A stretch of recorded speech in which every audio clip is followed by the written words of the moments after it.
Good morning. It's time for Bible and coffee. Got my Bible, Chronological 1 Year Bible, and coffee. So we're ready for today. Welcome to day 61, March 2nd.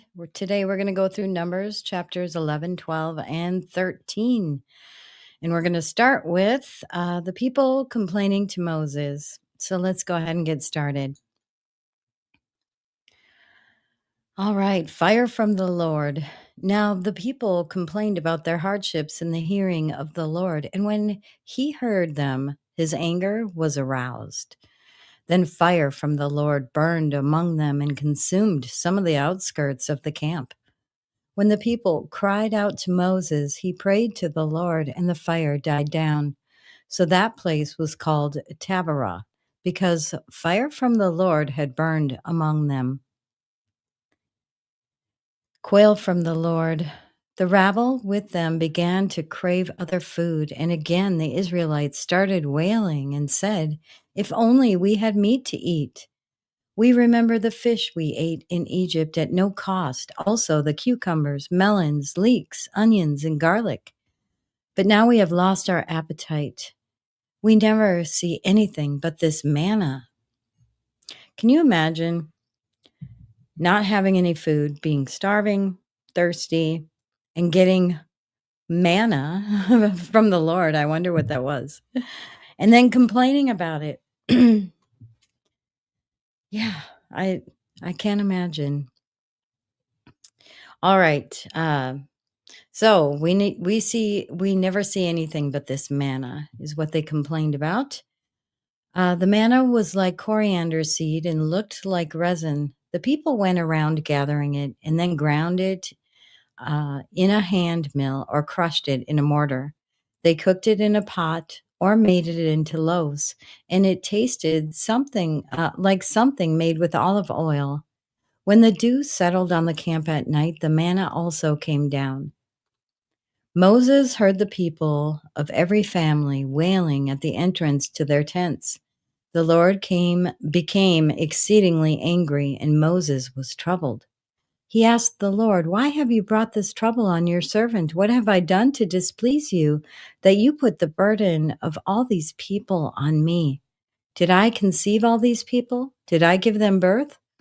Why do you tell me to carry them in my arms, as a nurse carries an infant to the land you promised on oath to their ancestors? Where can I get meat for all these people?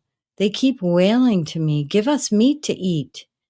I cannot carry all these people by myself. The burden is too heavy for me.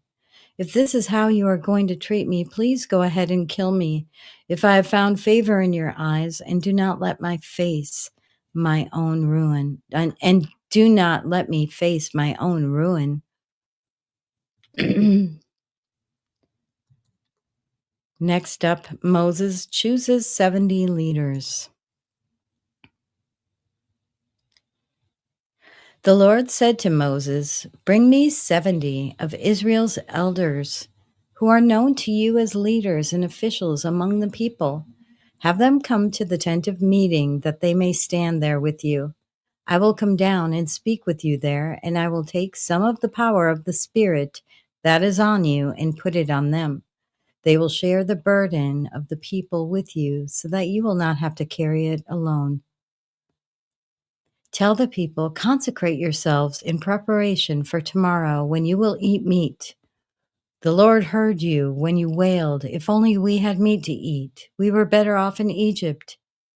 Now the Lord will give you meat, and you will eat it.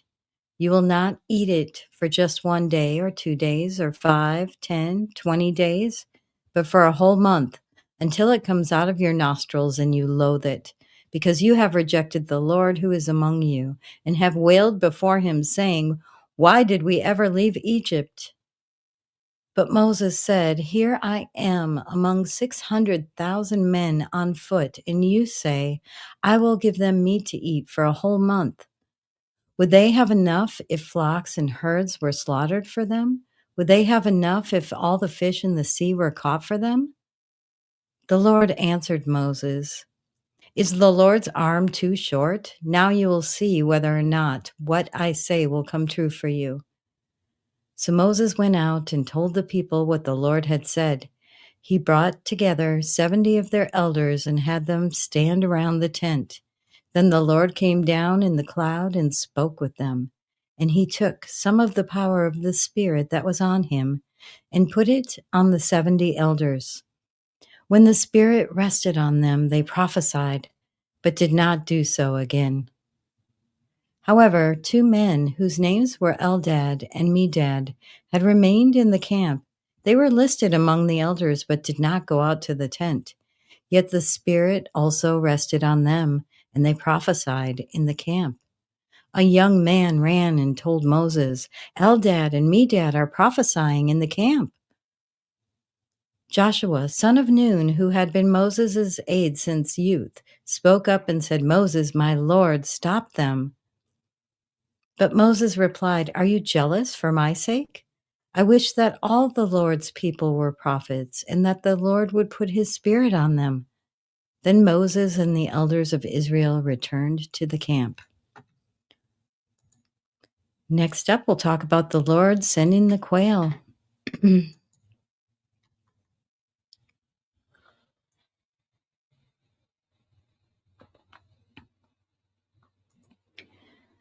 Now a wind went out from the Lord and drove quail in from the sea. It scattered them up 2 cubits deep all around the camp as far as a day's walk in any direction. All that day and night and all the next day the people went out and gathered quail. No one gathered less than 10 homers. Then they spread them out all around the camp. But while the meat was still between their teeth and before it could be consumed, the anger of the Lord burned against the people, and he struck them with a severe plague. Therefore, the place was named Kibroth Hattava, because they buried the people who had craved other food.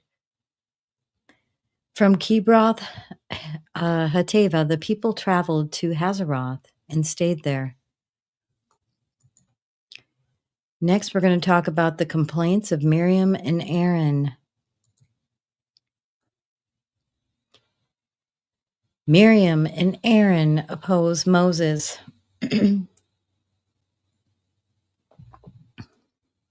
Miriam and Aaron began to talk against Moses because of his Cushite wife, for he had married a Cushite. Has the Lord spoken only through Moses, they asked? Hasn't he also spoken through us? And the Lord heard this. Now Moses was a very humble man, more humble than anyone else on the face of the earth. At once the Lord said to Moses, Aaron, and Miriam, come out to the tent of meeting, all 3 of you. So the 3 of them went out. Then the Lord came down in a pillar of cloud. He stood at the entrance to the tent and summoned Aaron and Miriam. When the 2 of them stepped forward, he said, Listen to my words. When there is a prophet among you, I, the Lord, reveal myself to them in visions. I speak to them in dreams. But this is not true of my servant Moses. He is faithful in all my house. With him I speak face to face, clearly, and not in riddles. He sees the form of the Lord. Why then were you not afraid to speak against my servant Moses? The anger of the Lord burned against them, and he left them. When the cloud lifted from above the tent, Miriam's skin was leprous. It became as white as snow. Aaron turned toward her and saw that she had a defiling skin disease.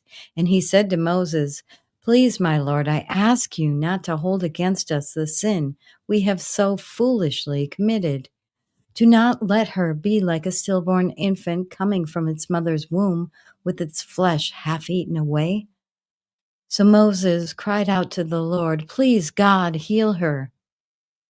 The Lord replied to Moses, If her father had spit in her face, would she not have been in disgrace for 7 days? Confine her outside the camp for 7 days. After that, she can be brought back. So Miriam was confined outside the camp for 7 days, and the people did not move on until she was brought back. After that, the people left Hazeroth and encamped in the desert of Paran. Next up, we'll talk about 12 scouts exploring Canaan.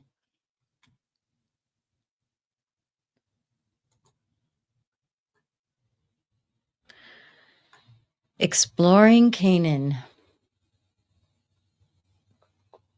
The Lord said to Moses, send some men, pardon me. The Lord said to Moses, send some men to explore the land of Canaan, which I am giving to the Israelites.